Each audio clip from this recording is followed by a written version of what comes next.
hoy vamos a analizar el estado de flujo de efectivo. Este estado, según las características que ya vimos, es dinámico y está generado por el criterio de lo percibido, que eso es lo distinto al resto, porque dinámico ya vimos dos, pero ninguno por el criterio de lo percibido, todos por el criterio de lo devengado. Esta información proviene de la resolución técnica número 9. Es el anexo donde muestra el modelo previsto para un estado de flujo de efectivo. Como pueden ver, tiene dos modelos distintos para el mismo estado contable, porque existen dos alternativas para confeccionarlo. Al igual que los estados anteriores, este también es dinámico. En el enunciado va a tener la leyenda que tenían los anteriores, iniciado él, finalizado él, demostrando que existe una apertura de tiempo entre el inicio y el cierre del ejercicio y se demuestra una evolución de la información. Hablando un poco de la historia, el estado de flujo de efectivo es de los considerados estados de variación de los recursos financieros. Es un estado que va a mostrar información financiera, no contable, no patrimonial, sino financiera, es decir, de flujos de fondos. Hasta la emisión de la resolución técnica número 19 no era un estado obligatorio, sino que era un estado básico. Se presentaba de manera optativa.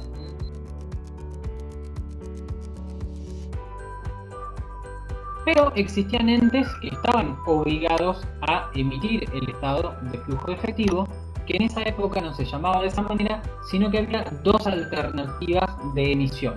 Una era lo que llamamos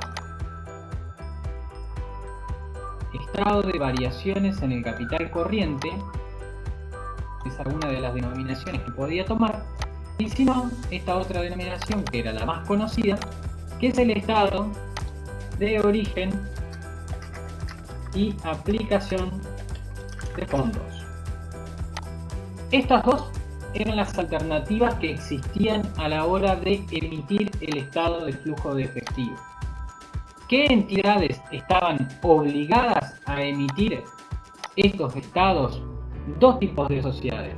Las sociedades sin fines de lucro, por un lado, debido a que estas sociedades sin fines de lucro tenían que demostrar todo el origen de fondos que poseían y en qué lo estaban aplicando para que sus socios o sus miembros pudieran saber en qué se estaban utilizando los fondos.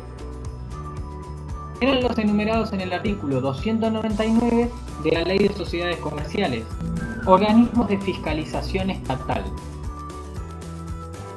Con la emisión de la RT19 del año 2000, el Estado se convierte en obligatorio. El cuarto estado contable básico y obligatorio. Todos los entes ahora tienen la obligación de presentar este estado contable junto con los otros tres obligatorios. La RT19 es un cuerpo contable, es una norma que lo que hace es modifica normas anteriores, es decir, modifica algunos criterios de normas anteriores, entre ellas la norma técnica 8 y la 9. La 8 es la de exposición en general y la 9 es de exposición en particular.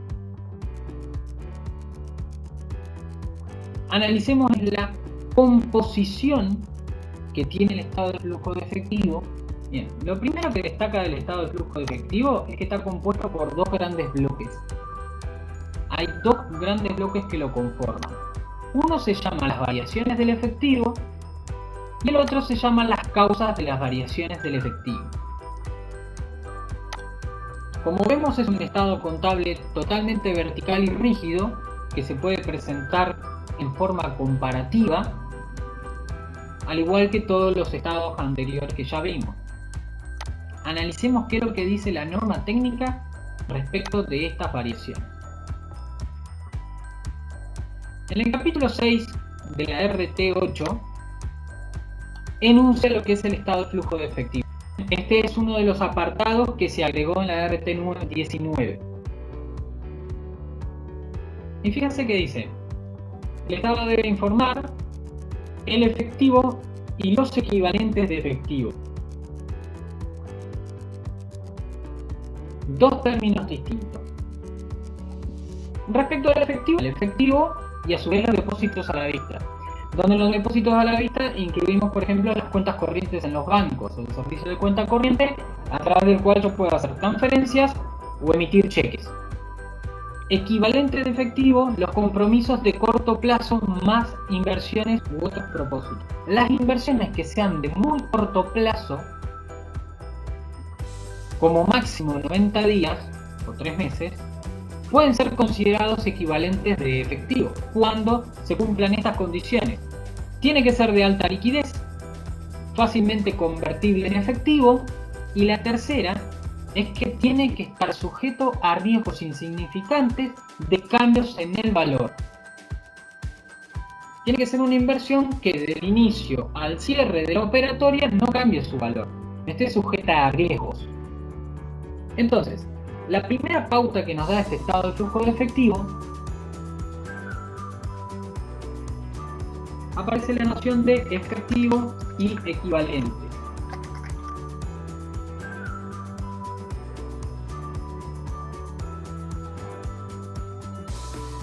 En la resolución técnica 8 nos da los bloques, nos explica cada uno de los bloques. Variación del monto, y dice: debe expresarse la variación neta acaecida en el efectivo y sus equivalentes. Entonces, la primera parte del estado de flujo de efectivo, que es la parte superior, lo que se tiene que reflejar es cómo varía el efectivo desde el inicio al cierre. Fíjense que dice efectivo al inicio, modificación de ejercicios anteriores si hubiera algún ajuste, efectivo modificado al inicio, que sería el saldo ajustado, y efectivo al cierre, es decir, un monto neto de esa diferencia. Y aquí aparece la leyenda: aumento o disminución neta del efectivo. Este saldo que se encuentra aquí, en este apartado,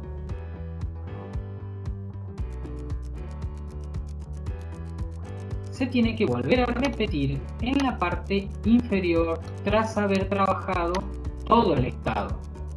Es decir, una vez que yo completo el estado de flujo efectivo, aquí debajo se tiene que repetir el mismo importe de arriba. Fíjense que aquí dice nuevamente aumento, disminución neta del efectivo. Como lo inicio, me fijo, por ejemplo, el saldo que tengo en caja y banco más inversiones de corto plazo, es decir, efectivos y equivalentes al inicio, y lo comparo con los saldos al cierre, y de esa manera verifico si hubo un aumento o una disminución. Para poder comprender esto de manera más fácil, lo que puedo hacer es considerar al efectivo como algo negativo al inicio y al efectivo al cierre con un saldo positivo. Entonces, de esta manera comparo. Si lo que tenía al inicio fue menor, el saldo me da mayor, hubo un aumento. Si lo que tenía al inicio es mayor de lo que tengo al cierre, hubo una disminución. Entonces, siempre es positivo incorporar en el efectivo al inicio el saldo con un valor negativo. Puedo enunciar una nota proveniente de otro estado contable, por ejemplo la nota 2, que es la nota de caja y banco, para determinar la existencia del efectivo. Efectivo al inicio, y en vez de generar una nota nueva, puedo utilizar la nota que ya tengo elaborada para caja y banco, y lo mismo hacer con el efectivo al cierre. La resolución técnica agrega de que en el caso de que existan equivalentes de efectivo, es decir, inversiones de corto plazo, que no van a estar en la nota 2, deberían estar en la nota de inversiones. Lo que se debe hacer es un cuadro donde se exprese cómo es que se relacionan los equivalentes, es decir, qué proporción de los equivalentes en inversiones se consideran efectivos, y de esa manera poder tener el saldo correcto en este apartado. Ese es el primer bloque de lo que tengo que informar. La segunda parte, que es lo que llamamos las causas de las variaciones del efectivo, va a explicar los motivos por los cuales se produjo ese aumento o esa disminución del efectivo. Que en esta parte yo resumo si tengo más o menos dinero, efectivo y equivalente, y aquí debajo demuestro cómo utilicé ese dinero durante el ejercicio. Que aquí lo explica, dice causas de las variaciones, y son las variaciones que tuvo el efectivo y su equivalente según la tipificación de actividades. Tomando la información de la RT 16, en el punto 431 también aclara qué son los recursos financieros, es decir, desarrolla qué es el efectivo y equivalente, inversiones de alta liquidez fácilmente convertibles que están sujetos a riesgo insignificante. ¿Ok? Me da la pauta nuevamente de qué es un equivalente de efectivo. Y aquí habla de orígenes y aplicaciones. Ese es otro de los conceptos que incorpora el estado de flujo de efectivo. Para comprender qué son los orígenes y las aplicaciones hay que hacer una especie de regla. ¿Cuándo va a haber orígenes? Cuando haya una variación patrimonial en el haber. Es decir, cuando haya una disminución de un activo, o un aumento de un pasivo, o un resultado positivo. Mientras que por otro lado, las aplicaciones se van a producir cuando haya una variación patrimonial en el debe, por un aumento en un activo, por una disminución en un pasivo o por un resultado negativo. ¿Qué es lo que intentan demostrar los orígenes y las aplicaciones? Si hubo aumentos o disminuciones en el flujo de efectivo, es decir, si se está utilizando o se está originando dinero durante el ejercicio, fondos. Para entender mejor los orígenes y las aplicaciones, debemos pensar, que algunos teóricos dicen que es correcto pensar así, lo siguiente. ¿Qué está haciendo caja? Tenemos que plantearnos, para entender cómo funcionan los orígenes y las aplicaciones, qué es lo que está haciendo la cuenta caja en ese movimiento. Si la variación está en el haber, caja como contrapartida está en el debe. Si caja está en el debe, hay un aumento, entonces es un origen. Por el contrario, si hay un resultado negativo, ese resultado negativo está en el debe. Caja como contrapartida está en el haber. Si está en el haber, es una aplicación. Esto de origen y aplicación es el método a través del cual voy a pasar del criterio de lo devengado a lo percibido.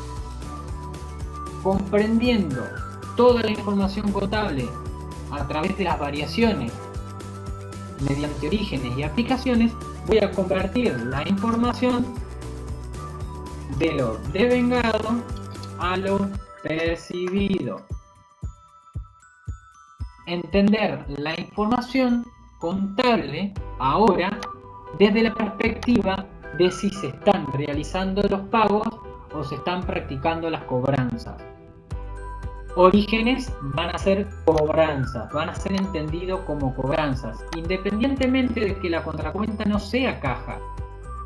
Siempre que sea una variación en el debe, supongo que es una aplicación. Realizando una erogación está pagada.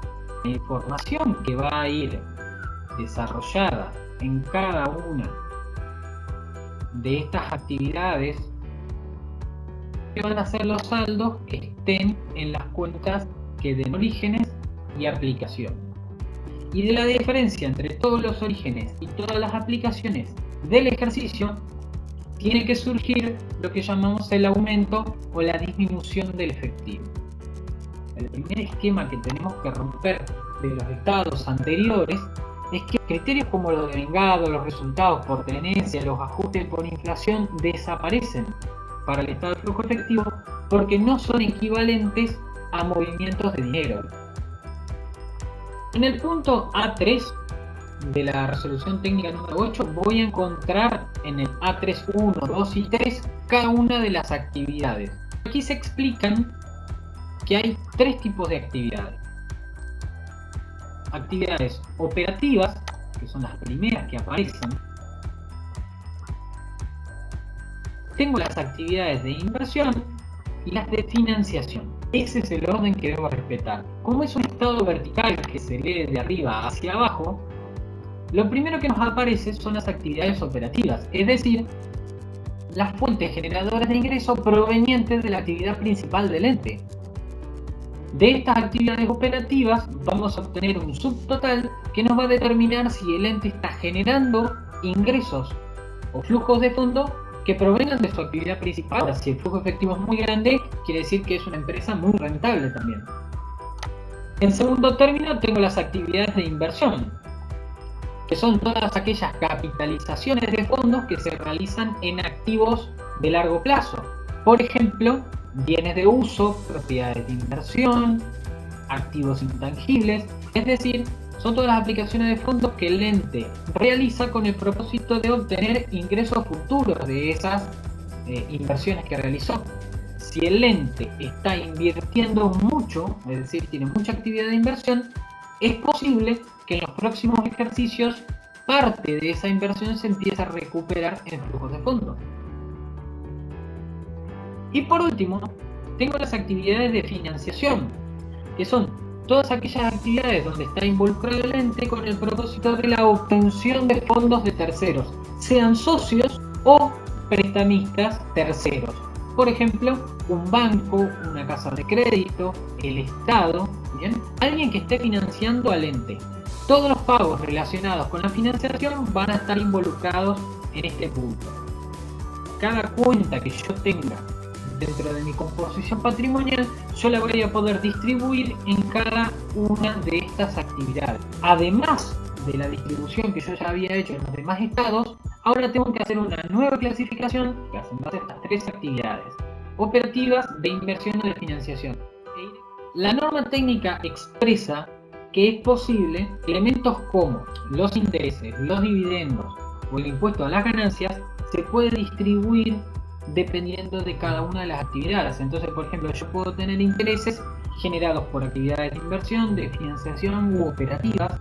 Esto lo encuentro en el punto A5 de la resolución técnica número 8, donde me especifica la tipificación y cómo puedo ubicar un ítem de similar característica en diferentes actividades. Dos criterios para la presentación de las actividades operativas. Fíjense que este modelo dice método directo. En cambio, el que tengo aquí a la derecha dice método indirecto. Esto se debe a que existen dos formas diferentes de exponer el estado de flujo de efectivo dependiendo de cómo se encaren las actividades operativas. Solamente las actividades operativas se pueden presentar de diferentes métodos. Las actividades de inversión y de financiación permanecen iguales.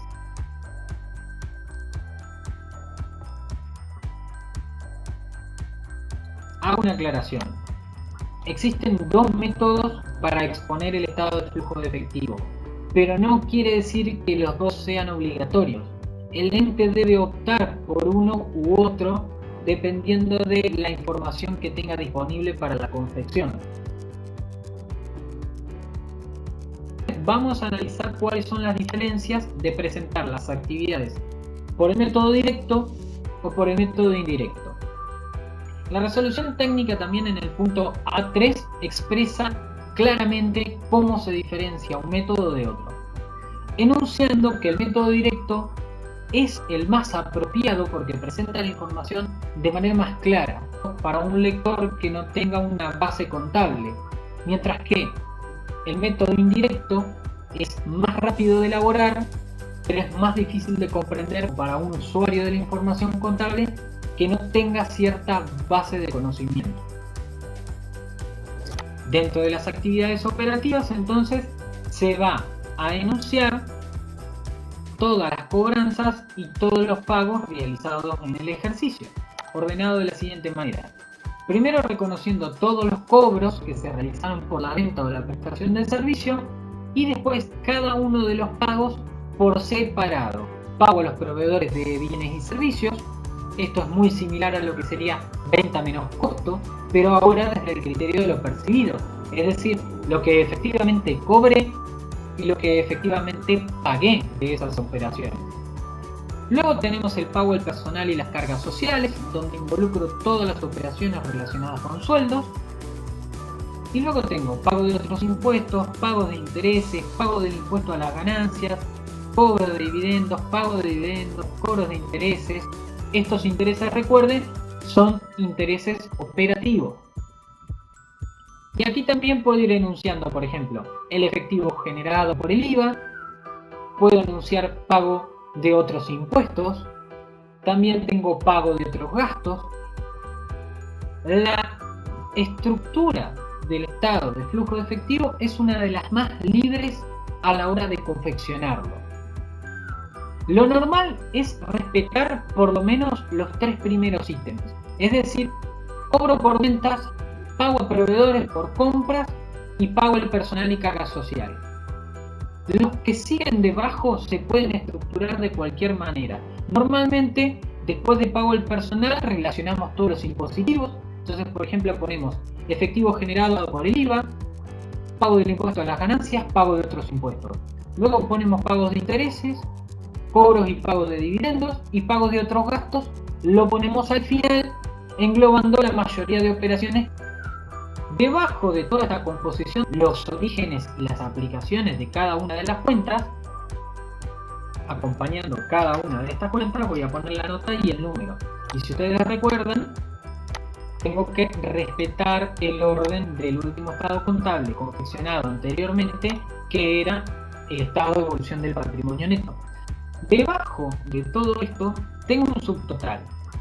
Y si ustedes se fijan, en este subtotal aparece una leyenda que se repite. Antes de las operaciones extraordinarias, en el caso de que existiera una operación extraordinaria que la tendría que presentar por separado. Si tengo operaciones con resultados extraordinarios que están involucrados con el flujo de efectivo, las voy a tener que encasillar en alguna de las actividades dependiendo de qué género. Cada subtotal se enuncia de la siguiente manera: flujo neto de efectivo, y me fijo si es positivo, generado por, y si es negativo, utilizado en, y luego expreso quién fue lo que lo generó en las actividades operativas, en las actividades de inversión, en las actividades de financiación. En las actividades de inversión también voy a involucrar las cuentas con mucha libertad, es decir, puedo generar, por ejemplo, cobro por ventas de bienes de uso, de propiedades de inversión, o los pagos que realizo por las compras de bienes de uso. Entonces, si durante el ejercicio en el anexo de bienes de uso tengo un alta, en este ejercicio seguramente tenga pago por compras de bienes de uso, es decir, tenga una actividad de inversión. Después me voy a la nota y ahí explico cuál es el bien por el cual estuve pagando, cuál es el bien por el cual generé ese incremento. Y en las actividades de financiación, por ejemplo, tengo cobro por la emisión de obligaciones negociables, aportes en efectivo a los propietarios. Ahí podría también tener cobros de créditos bancarios, pago de préstamos a socios, pago de préstamos a bancos, todo lo que sea relacionado con la financiación externa o el pago en devolución de esa financiación va a ir en este apartado de actividades de financiación. Hay algunas cuestiones particulares que la RT menciona que deben ir en las actividades operativas. Por ejemplo, si un ente se dedica en un ejercicio a comprar y vender acciones y títulos públicos, dice que si lo realiza durante el ejercicio, lo debe enunciar dentro de las actividades operativas, independientemente de que uno pensara que son actividades de inversión. Dijimos que las actividades de inversión son aquellas realizadas en activo de largo plazo. Entonces, si yo estoy comprando y vendiendo dentro del mismo ejercicio, lo puedo enunciar en las actividades operativas. El método directo, dijimos entonces, cuenta contra cuenta, analizando primero las cobranzas y después todos los pagos que financié con esas cobranzas. El método indirecto, su enunciado es más largo y es también un poco más complicado de entender. Comienza anunciando la ganancia o pérdida ordinaria del ejercicio. Este saldo proviene de el estado de resultados. Primera limitación del método indirecto: si no tengo confeccionado el estado de resultados y definido el resultado del ejercicio, no puedo confeccionar el método indirecto para la presentación de las actividades operativas. Este saldo que está aquí, que es devengado, porque el estado de resultados se confecciona por el criterio de lo devengado. Este saldo es devengado, no me sirve para el flujo de efectivo. Lo tengo que convertir en un saldo por lo percibido. Entonces miren lo que hace la estructura por el método indirecto. Lo primero que hace es más menos intereses ganados y perdidos, dividendos ganados e impuesto a la ganancia devengado en el ejercicio. Aquí tengo que devolver cada uno de los resultados negativos o positivos que fueron descontados o adicionados en el estado de resultados en estos conceptos: intereses, dividendos e impuesto a las ganancias. Entonces, si tengo intereses negativos en el estado de resultado, aquí los tengo que sumar. Si tengo impuesto a la ganancia en el estado de resultados, aquí lo tengo que sumar. Si tengo dividendos en el estado de resultados, aquí también los tengo que sumar. Es decir, todo lo que está restando aquí se suma, todo lo que está sumando aquí se resta. Porque lo que considera es que estos son devengados y no percibidos. Entonces los devuelve. Una vez que realizo este primer paso, aparece un subtítulo que dice ajustes para arribar al flujo neto de efectivo proveniente de las actividades operativas. Relaciona una serie de resultados donde, por ejemplo, destacan las depreciaciones de bienes de uso, de activos intangibles y de propiedades de inversión. Nuevamente, todos esos saldos que fueron restados en el estado de resultados, aquí los tengo que sumar. Una vez que sumo y resto todas las operaciones, aquí recién aparece la parte que es más parecida al método directo, que son los cambios en activos y pasivos operativos. En esta parte del resultado lo que debemos hacer es barrer la información, es decir, analizarla desde arriba hacia abajo por rubros, verificando si hay aumentos o disminuciones, si hay más orígenes o más aplicaciones en cada rubro. Digo, aumento o disminución en créditos por ventas. Analizo la información de créditos por ventas y en base a eso verifico si hubo más orígenes o más aplicaciones. Si hay un aumento en crédito por venta, vengo al análisis y digo, hay un activo aumentando. Entonces el saldo va a ser negativo. Cuando aquí diga aumento, si es por activo, aquí va a ir restando. Si hay una disminución en un rubro de activo, aquí va a ir sumando. Operación contraria para los rubros del pasivo. Si hay un aumento en deudas comerciales, este saldo va sumando. Si hay una disminución en deudas comerciales, aquí va restando. Sigue la lógica de los orígenes y las aplicaciones, pero aquí lo relaciona por cada rubro. Dice, aumento o disminución de créditos por venta. Debajo tengo otros créditos. Debajo tengo bienes de cambio. Deudas comerciales, podría tener deudas laborales, deudas fiscales, y voy enunciando cada uno de los saldos. Me voy al tercer bloque del método indirecto, que consiste en el análisis de los pagos de intereses, los pagos de impuestos a las ganancias, cobros y pagos de dividendos, cobros de intereses.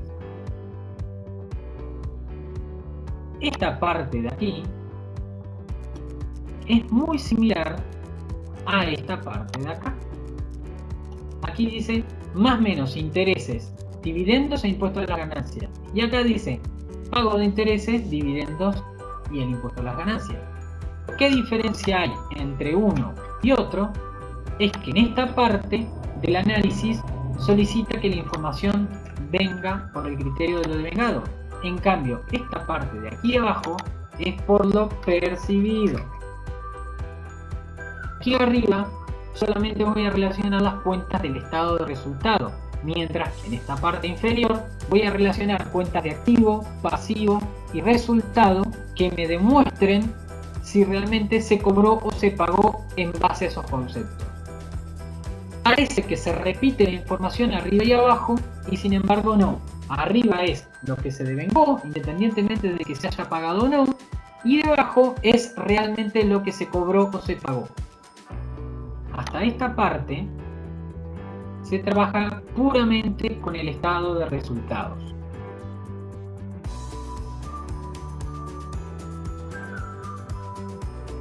Esta parte tengo información proveniente del estado de situación patrimonial y en la parte inferior tengo una mezcla entre el estado de resultado más el estado de situación patrimonial.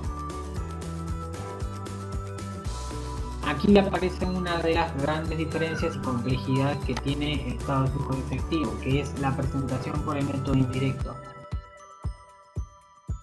En este solamente presento la información en cuentas, mientras que en este lo que hago es convertir un estado de resultados devengado en un estado de resultados por lo percibido. Una vez que realizo el proceso, tengo un subtotal, puedo incluir las cuentas provenientes de las operaciones extraordinarias y al final tengo el título que dice flujo neto efectivo generado por o utilizado en las actividades operativas, al igual que lo hice por el método directo. Y las restantes actividades, que son las de inversión y las de financiación, permanecen iguales, tanto para la presentación por el método directo como para el método indirecto. Es por ello no enunciamos el título, sino que cuando presentamos las actividades operativas, allí enunciamos si las mismas son confeccionadas por el método y ponemos si es directo o indirecto, porque si no, parece que el estado de flujo efectivo tiene dos formas completamente distintas de presentar la información y sin embargo lo único que difiere es la presentación de las actividades operativas por uno u otro método. Una particularidad es que la sumatoria de las tres actividades me da un saldo que es exactamente idéntico al saldo del aumento o la disminución neta del efectivo. Independientemente del criterio que yo adopte, sea método directo o método indirecto para la presentación de las actividades operativas, el saldo me tiene que dar igual. Por eso, la resolución técnica brinda la libertad al usuario de que confeccione el estado por el criterio que mejor le convenga, enuncia que el método directo es el más indicado, pero por ambos métodos arribo a los mismos resultados. Respecto del estado de flujo de efectivo, para poder confeccionarlo, lo primero que tengo que hacer es elaborar una hoja de trabajo. Es una hoja que no se presenta a terceros, no es parte de los estados contables, es muy similar a un balance de sumas y saldos donde calculo las variaciones. Respecto de esas variaciones, voy a calcular cuáles son mis orígenes y cuáles son mis aplicaciones. Y de esa distribución voy a ir englobando en cada una de las actividades. Si utilizo el método directo, realizo hoja de trabajo en base a un método, donde voy a reconocer, por ejemplo, eliminaciones de ciertas variaciones. Si lo hago por el método indirecto, la hoja de trabajo es muy similar, pero tiene otros pasos y procesos.